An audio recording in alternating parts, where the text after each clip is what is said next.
de tous les opposants, le plus grand perdant, c'est Joseph Kabila. Condamné à mort, on a levé ses immunités au Sénat, alors qu'on le considère comme sénateur à vie.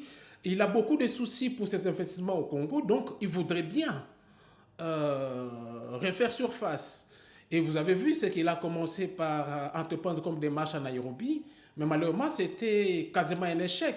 On n'a pas vu vraiment beaucoup d'opposants d'une grande envergure se présenter là-bas pour lui donner un peu plus de poids. Nous sommes aujourd'hui au Congo dans une situation où Joseph Kabila est en partie responsable des drames au Congo. Euh, avec les deals électoraux qu'il y avait en 2018. Et aujourd'hui en Angola, bien, il se présente comme tous les autres opposants. Évidemment, c'est l'un des opposants majeurs. Il doit négocier sa survie politique, sa survie économique. Je suppose que c'est ça le plus grande ambition de Kabila, mais est-ce qu'il va y parvenir? Parce que malheureusement, bon, c'est un Kabila qui a commis aussi et qui continue à commettre beaucoup d'erreurs sur le plan stratégique.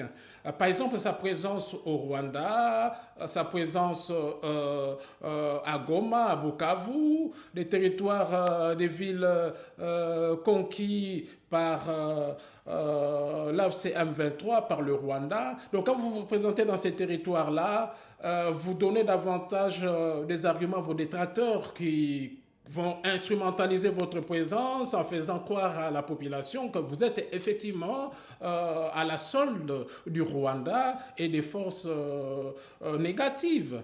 Donc c'est ça un peu le drame qu'on a aujourd'hui. Quand vous regardez ce qui se passe au sein des institutions qui sont à Kinshasa, même dans les zones occupées par les rebelles, les gens ont tendance à développer un comportement prédateur. Ils voient davantage leurs intérêts, partager le pouvoir, partager les postes, et c'est le peuple qui sera toujours le plus grand perdant. D'où l'intérêt de pouvoir vraiment créer une bonne dynamique au niveau de la société civile, appuyer l'initiative de la SENCO, de l'ECC, essayer même de l'améliorer pour que ça puisse produire de bons résultats. Parce qu'aujourd'hui aussi, il y a un souci dans ce qui s'est fait comme démarche à ce niveau-là. Hein. Quand vous devez avoir des médiateurs, ça doit être des personnes ou des personnalités qui jouissent de la confiance des part et d'autres. Hein, on voit aujourd'hui un pouvoir de Tshisekedi très réticent vis-à-vis de ceux qui se présentent pour gérer les affaires de la SENCO et de l'ECC dans la perspective de cette médiation.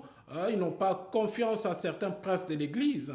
Donc, s'il faut aller de l'avant, là encore, il faudra faire en sorte que, même au niveau de l'ECC et de la SENCO, qu'on puisse présenter une alternative qui pourra davantage permettre de gagner en confiance du côté de Tshisekedi et de ses proches, du côté de l'Union sacrée. Mais je pense que ces démarches que la SENCO et l'ECC avaient commencées méritent quand même une attention dans la mesure où nous avons tous intérêt à résoudre avant tout nos problèmes sur le plan interne. La Sénégal l'a essayé à l'époque de Kabila, au moment où il y avait cette tentative de pouvoir négocier un troisième mandat anticonstitutionnel.